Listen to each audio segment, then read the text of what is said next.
अस्सलाम वालेकुम वरहमतुल्लाहि वबरकातुहू। नाज़रीन हज़रात, आज का जो बयान है वो ये है कि बेकरार दिल का इलाज क्या है।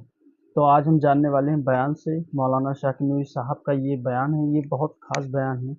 इस बयान को लास्ट तक ज़रूर सुनें ताकि हर एक बात अच्छी तरीके से आपको समझ में आ जाए। तो आइए शुरू करते हैं बयान मौलाना शाकिर नूरी साहब का। बेकरार दिल के सुकून का इलाज तलाश करने और रब्बे कदीर जल्ल जलालहू की खशियत से अपने दिल को मुनव्वर करने हाजिर हैं। मैं चाहूंगा कि कुछ ऐसी बातें आपके गोश गुजार करूं जो आपके कर्ब का इलाज भी हो, आपकी बेचैनी का इलाज भी हो, जी आपकी तस्कीन का सामान भी हो। और ये सामान तस्कीन सिर्फ दुनिया ही के लिए न हो, बल्कि ये सामान तस्कीन दुनिया और आखिरत दोनों के लिए हो। सुभान अल्लाह, सुभान अल्लाह। ऐ खातून जन्नत रदी अल्लाह ताला अन्हा की कनीज़ो, इस वक्त ख़वातीन इस्लाम जिस दौर से गुजर रही हैं, वो दौर, वो हालात और जिस मुआशरे के अंदर जिंदगी के लम्हात गुजार रही हैं, वो मुआशरा इस वक्त मुकम्मल तौर पर ख़वातीन को तबाही के लपेट में लिए हुए हैं। जी आज की पोजीशन ऐसी है कि दुनिया भर में बसने वाली कोई माँ, दुनिया भर में बसने वाली कोई बेटी, दुनिया भर में बसने वाली कोई बहन ऐसी न होगी जो इस तराब की वादियों से न गुजरती हो और तमानियत कल्ब की दौलत से महरूम न हो। जी वजह क्या है, सबब क्या है, इसे जानने की भी जरूरत है। और साथ ही साथ कुरान और अहादीस की रोशनी में उसका जो इलाज मौजूद है, उस इलाज को अपनाने की भी जरूरत है। बेशक बेशक। सबसे पहले तो तारीख के उन औराक को उलटना होगा और उन वाकयात को खंगालना होगा और उन जिंदगियों को पढ़ना होगा जो आज की जिंदगी और तारीख के अंदर मौजूद ख़वातीन की जिंदगी की बहुत सारी मुमासिलत पाई जाती है। दौरे जाहिलियत की जिंदगी का अगर जायजा लें और दौरे जाहिलियत में बसने वाली ख़वातीन का जायजा लें, तो आप उस दौर की औरतों की जिंदगी को अगर पढ़ेंगे जो मेरे आका सल्लल्लाहु ताला अलैहि वसल्लम की बाइसत से पहले की ख़वातीन की जिंदगी थी, तो उन जिंदगियों के अंदर आपको वो सारी बातें नजर आएंगी जिसका बेशतर हिस्सा आज भी इस दुनिया के अंदर ख़वातीन में पाया जा रहा है। जी आकाए करीम रऊफ और रहीम अलैहि तहियत व तस्लीम से पहले ख़वातीन की जिंदगी का जायजा लिया जाए, बेराह रवी के शिकार, इसराफ के शिकार, नुमाइश के शिकार, और नुमाइश सिर्फ कपड़ों की नुमाइश की वो शिकार न थी, बल्कि जिस्म की नुमाइश से लेकर के हर तरीके की बेराह रवी की वो शिकार थी। चुनाचे दुनिया जानती है कि उस जमाने की औरतें जो आकाए करीम सल्लल्लाहु ताला अलैहि वसल्लम और हजरत ईसा अलैहिस्सलातु वस्सलाम की हजरत ईसा अलैहिस्सलातु वस्सलाम के आसमान पर उठाए जाने के बाद से लेकर के जो पीरियड है, उस पीरियड के अंदर जो औरतें थीं, उनमें अक्सर औरतों की जिंदगी तबाही के दहाने पर थी, बर्बादी के दहाने पर थी। और उनकी पोजीशन ये थी कि न उन्हें सुकून था, न उन्हें इज्जत थी, न उनका कोई वकार था, न उनकी कोई आबरू थी, न सोसाइटी में कोई इज्जत का मकाम उन्हें हासिल था, बल्कि पोजीशन ये थी कि वो बाजार की जीनत बनी होती। जो चाहता तब खरीद लेता, जितने में चाहता खरीद लेता, जिस तरह चाहता इस्तेमाल करता और जब चाहता फेंक देता। चुनाचे उस जमाने की औरतों की सिचुएशन ये थी कि वो लिबासे फाखिरा पहन करके और नुमाइश के तौर पर एक दूसरे से आगे निकलने के लिए कभी कीमती लिबास का इस्तेमाल करती, कभी कीमती जेवरात का इस्तेमाल करती और इस तरीके से हर एक को नीचा दिखाकर मसनूई अपना हुस्न बेनकाब करके दुनिया के सामने वो आती और दुनिया उन्हें इस्तेमाल करके फिर यूज एंड थ्रो की पॉलिसी पर अमल करते हुए उन्हें फेंक दिया करती। उनकी जिंदगी का कोई ऐसा कारनामा आपको नहीं मिलेगा जिस कारनामे की बुनियाद पर उन्हें सुकून की दौलत मैसर हो सके, उनके कल्ब को इत्मीनान की दौलत मैसर हो सके, वो इत्मीनान की जिंदगी गुजार सके। जिसे देखो बेकरारी की वादियों में भटक रही थी, जिसे देखो पैरों के नीचे रौंदी जा रही थी। अल्लाह अकबर। न माँ का कोई मकाम था, न बाप का कोई मकाम था, न माँ की कोई इज्जत थी, न बहन की कोई इज्जत थी, न बेटी की कोई इज्जत थी, बल्कि जालिम बाप अपने हाथों से अपनी बेटियों को जिंदा जमीन के अंदर दरगोर कर दिया करते थे। इतना माहौल खराब था, इतना माहौल परेशान कुन था और औरतों की सिचुएशन इतनी बुरी थी जिसकी कोई इंतहा नहीं। लेकिन मेरे आका अरवाहुना फिदाहु सल्लल्लाहु अलैहि वसल्लम इस फर्शे गीती पर तशरीफ लाए तो जो सिनफे नाजुक इंसानों के पैरों तले रोंदी जा रही थी, उन्हें मेरे आका ने इज्जत का वो ताज अता किया कि तारीख में वो इज्जत किसी और के जरिए औरत को मिलती हुई दिखाई नहीं देती जो इज्जत मदीने के ताजदार सल्लल्लाहु अलैहि वसल्लम ने औरत को अता फरमाई है। सुभान अल्लाह, बेशक। आप देखें, ऐ खातुन जन्नत रदी अल्लाह ताला अन्हा की कनीजो, आज मुझे आपको ये बताना है कि इस वक्त हमारी कौम के अंदर खास तौर पर और जनरली पूरी दुनिया की औरतों के अंदर जो एक ख्वाहिश पनप रही है, जो एक जज्बा पनप रहा है, जो एक उमंग उनके अंदर मौजूद है, वो क्या चीज है? तो आज कंपटीशन का दौर है, आज नुमाइश का दौर है, आज शोबाजी का दौर है। बल्कि अगर ये कहूं तो गलत न होगा कि इन्हीं नुमाइश के जरिए, शोबाजी के जरिए और फाखिरा लिबास के जरिए, आराइश और ज़ेबाइश के जरिए और जीनत के जरिए आज मुसाबिकत और कंपटीशन चल रहा है। आप जरा देखें, मेरे प्यारे आका सल्लल्लाहु ताला अलैहि वसल्लम ने और रब्बे कदीर जल्ल जलालहू ने फर्श गीती पर बसने वाले इंसानों को कितनी अच्छी तालीम अता फरमाई। मेरा रब इरशाद फरमाता है, कुलू वशरबू वला तुसरिफू इन्नहु ला युहिब्बुल मुसरिफीन। खाओ पियो और बेजा खर्च न करो कि बेशक वो बेजा खर्च करने वाले को पसंद नहीं फरमाता। आप अंदाजा लगाएं, अल्लाह रब्बुल इज्जत जल्ल जलालहू ने अच्छे खाने से नहीं रोका, अल्लाह रब्बुल इज्जत जल्ल जलालहू ने हलाल मशरूबात से नहीं रोका, अल्लाह रब्बुल इज्जत जल्ल जलालहू ने अच्छे लिबास ज़ेब तन करने से मना नहीं फरमाया। आकाए करीम सल्लल्लाहु अलैहि वसल्लम ने न हलाल ग़िज़ा से रोका है, न हराम मशरूबात से रोका है, न हलाल लिबास से रोका है, बल्कि हलाल ग़िज़ा खाइए, हलाल मशरूबात का इस्तेमाल कीजिए, हलाल कपड़े पहनिए। लेकिन मेरे परवरदिगार ने जिस चीज से रोका है वो ये है, वला तुसरिफू, हद से तजावुज न करो, बेजा खर्च न करो, फुजुल खर्च न करो।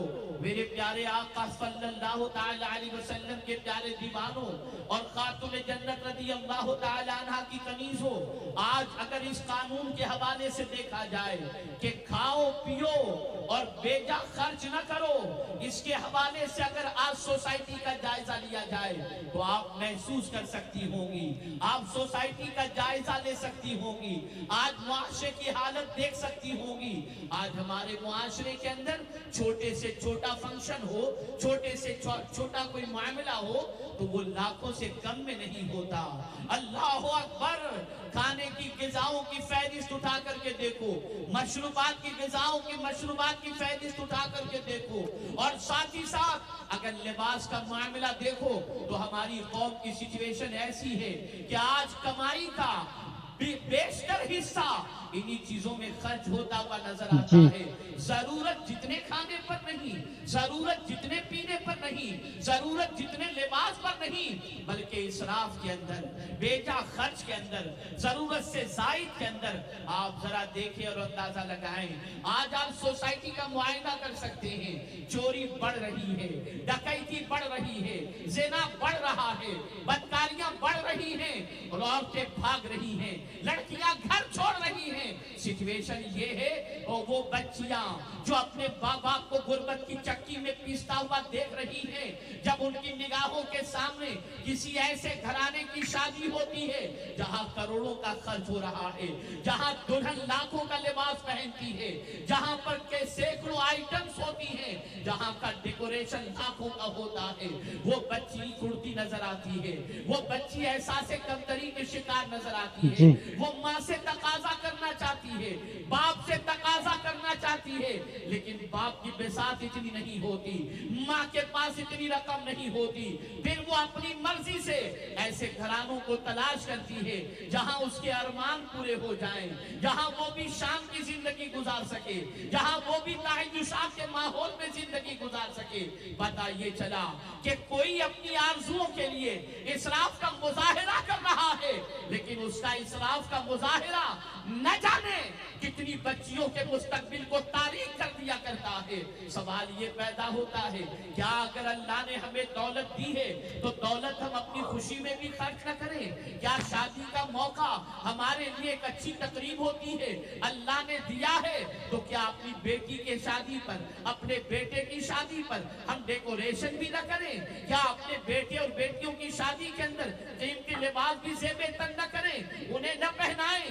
मैं आपसे अर्ज करना चाहूंगा, याद रखो, जान हो या माल हो, ये सब कुछ अल्लाह की अमानत है। जान को भी खर्च करो तो कानून खुदा के मुताबिक, और माल को भी खर्च करो तो कानून खुदा के मुताबिक। इसलिए कि रोजी के हवाले से, माल के हवाले से मेरे करीम ने बड़े वाज़े लफ्जों में फरमा दिया, वमिम्मा रज़क़नाहुम युनफिकून, हमने उनको रोजी दी है इसलिए उसे खर्च करो। कैसे खर्च करो तरीका बताया, किस तरह खर्च करो अंदाज बताया, किस तरह खर्च करो सलीका बताया। अल्लाह अल्लाह, माल तुम्हारे पास है, माल इसको अपनी मर्जी के मुताबिक तुम खर्च करते हो, जरूर खर्च करो, जायज तरीके पर खर्च करो, सर बेजा खर्च न करो, इसराफ न करो। मैं जानता हूं उन लोगों को, मैंने शिरकत की है ऐसी शादियों की तकारीब के अंदर जहां पर सैकड़ों आइटम सिर्फ मुकाबले में रखी जाती है। उसके यहाँ 10 थी, मेरे यहाँ 20 आइटम होगी, उसके यहाँ 20 थी, मेरे यहाँ 40 आइटम होगी।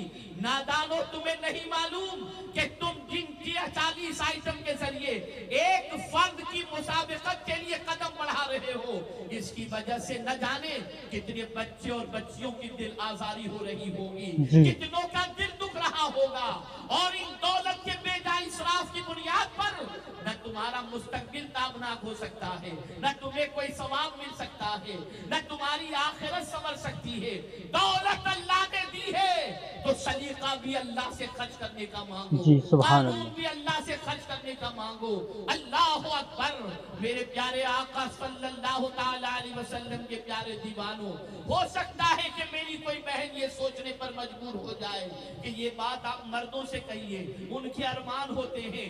इतनी औरतें बैठी हुई हैं, सीने पे हाथ रख करके जरा सोचो, चलती किसकी घर के अंदर है? खातून जैसा कहती है मर्द वैसा ही करता नजर आता है। मुझे ब्यूटी पार्लर जाना है, फला ब्यूटी पार्लर के पास जाना है, इतने हजार लगेंगे, चलो भाई ठीक है, बेसाख हो तो दे दिया, कर्ज करके दे दिया, इंटरेस्ट पर लेकर के दे दिया, क्या करे वरना घर में जंग हो जाएगी। अल्लाह अल्लाह, ये ड्रेस सिलवाना है, इतने हजार का चाहिए, वरना मेरी बच्ची कितनी बुरी लगेगी, उसने तो फला जगह पर के सिलवाया था, मेरी बच्ची अगर कमतर लिबास पहनेगी तो मेरी बच्ची का वकार क्या।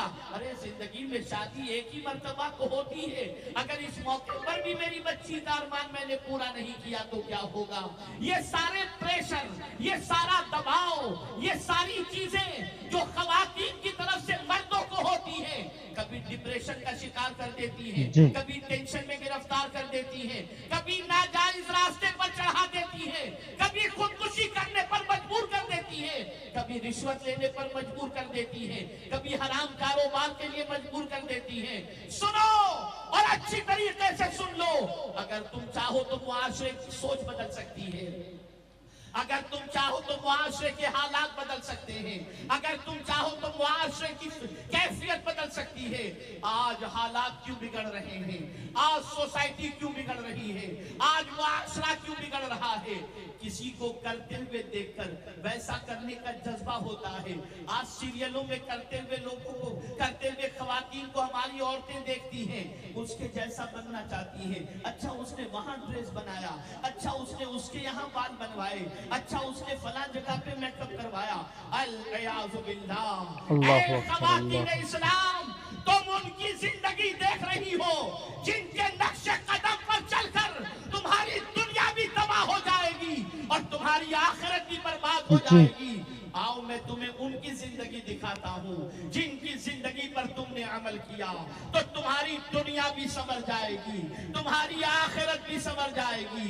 अगर तुम्हारे शौहर को अल्लाह ने करोड़ों अता फरमाया है, अगर तुम्हारा शौहर बादशाह वक्त है, अगर तुम्हारा शौहर माल की फरावानी उसके पास है, अगर तुम्हारे शौहर के पास मील मौजूद है, फैक्ट्रियों का मालिक है, तो सुनो तारीख की उन औरतों की जिंदगी का मुताला करो जिन्होंने अपने शौहर की दौलत से वो काम अंजाम दिया कि दुनिया में जब वो थी तब भी उनका नाम था और जमाना हुआ उनको चले हुए, जमाना हुआ इस दुनिया से गए हुए, आज भी उनका नाम जिंदा है और दुनिया उनको खिराज अकीदत पेश कर रही है। सुभान अल्लाह, बेशक बेशक। उस नहरे जुबैदा को याद करो जो खलीफा हारून रशीद की बीवी ने अरफात से निकाली थी। मजदूरों ने कहा था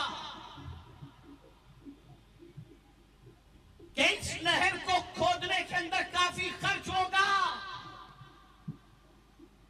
तब जुबैदा ने कहा था, जो खलीफा हारून रशीद की बीवी थी,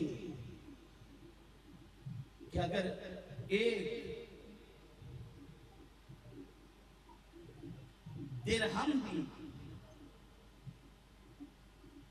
अगर एक जर्ब पर एक पहाड़ की टुकड़ी के तोड़ने पर एक दिरहम भी खर्च हो तो जुबैदा ये खर्च करने के लिए तैयार है, लेकिन नहर का जारी करो ताकि हज को आने वाले लोग इस नहर के पानी से इस्तेफादा करें। और सुनो, आज घरों के अंदर खादिमाएं मौजूद हैं जो बच्चियों को और बच्चों को संभालती हैं, लेकिन जुबैदा के पास कमोबेश 100 खादिमाएं थी, लेकिन उनकी ड्यूटी क्या थी जानती हैं आप? वो 100 के 100 खादिमा हाफिज़े कुरान थी। सुभान अल्लाह, सुभान अल्लाह, बेशक। रोजाना 10 पारे की तिलावत किया करती। सुभान अल्लाह, सुभान अल्लाह। आज क्या पोजीशन है, किस काम के अंदर दौलत खर्च हो रही है? शौहर की महीने भर की कमाई एक बार ब्यूटी पार्लर में जाकर के औरतें खर्च करके आ जाती हैं, उन्हें एहसास तक नहीं होता। शौहर को मूछ बनाने का बेचारे के पास टाइम नहीं, और ये एब्रो बनाने के लिए और बाल कटवाने के लिए और कलर करवाने के लिए हजारों खर्च करके आती हैं। शौहर मजबूर हो जाता है रिश्वत लेने के लिए, शौहर मजबूर हो जाता है गबन करने के लिए, शौहर मजबूर हो जाता है खयानत करने के लिए। ऐ खातून जन्नत रज़ियल्लाहु तआला अन्हा की कनीज़ो, इस्लाम तुम्हें ये नहीं कहता कि तुम्हारे पास दौलत हो तो उसका इस्तेमाल न करो। अच्छे लिबास जरूर पहनो,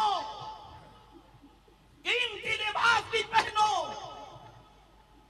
लेकिन इस बात का ख्याल रहे हद से तजावुज न करो। जी जी। हमारी बहनें सोच रही होंगी हद से तजावुज, जी हाँ, अभी अभी 10,000 का जोड़ा बनवाया और 1 महीने के बाद कोई दूसरी शादी है। खवातीन कहती हैं अपने शौहर से, नया जोड़ा खरीदना है। अरे अभी तो गुज़िश्ता महीने खरीदे थे। कहा उसे पहनते हुए औरतों ने देख लिया है, इसलिए अब वो दोबारा में कैसे पहने। तो मैं उन बहनों से सवाल पूछना चाहता हूं, ये बात तुम सिर्फ इसलिए कर रही हो कि तुमने सीरियलों की हीरोइन को देखा है, जी खातून जन्नत की जिंदगी तुमने नहीं पढ़ी। जी। ये कैफियत सिर्फ तुम्हारी इसलिए है कि तुमने हजरत राबिया आदविया की जिंदगी नहीं पढ़ी। ये जज्बा तुम्हारे अंदर सिर्फ इसलिए है कि तुमने उम्मुल मुमिनीन हजरत आयशा सिद्दीका रज़ियल्लाहु ताला अन्हा की जिंदगी नहीं पढ़ी। अगर तुम ये पढ़ी होती तो कभी तुम्हारे दिल में ये जज्बा न होता, बल्कि तुम ये सोचती कि उम्मुल मुमिनीन जो रसूल आजम की चहीती बीवी थी, वो रसूल आजम का इरशाद पेश करती हैं कि मेरे आका सल्लल्लाहु अलैहि वसल्लम ने फरमाया, कपड़े को उस वक्त तक पुराना न जानो जब तक कि उसके अंदर पेबंद न लग जाए। सुभान अल्लाह, बेशक बेशक, सुभान अल्लाह। तो नाज़रीन हज़रात, ये बयान बहुत ही ख़ास बयान था जो हमने और आपने सुना है, और इस बयान पर ज़रूर अमल करें, और ख़ासकर औरतें लोग इस बयान पर बहुत ज़्यादा से ज़्यादा अमल करें और इंशाअल्लाह अपनी ज़िंदगी में नया मोड़ लाएं, अच्छी सोच बनाएं। तो इसी के साथ हम विदा।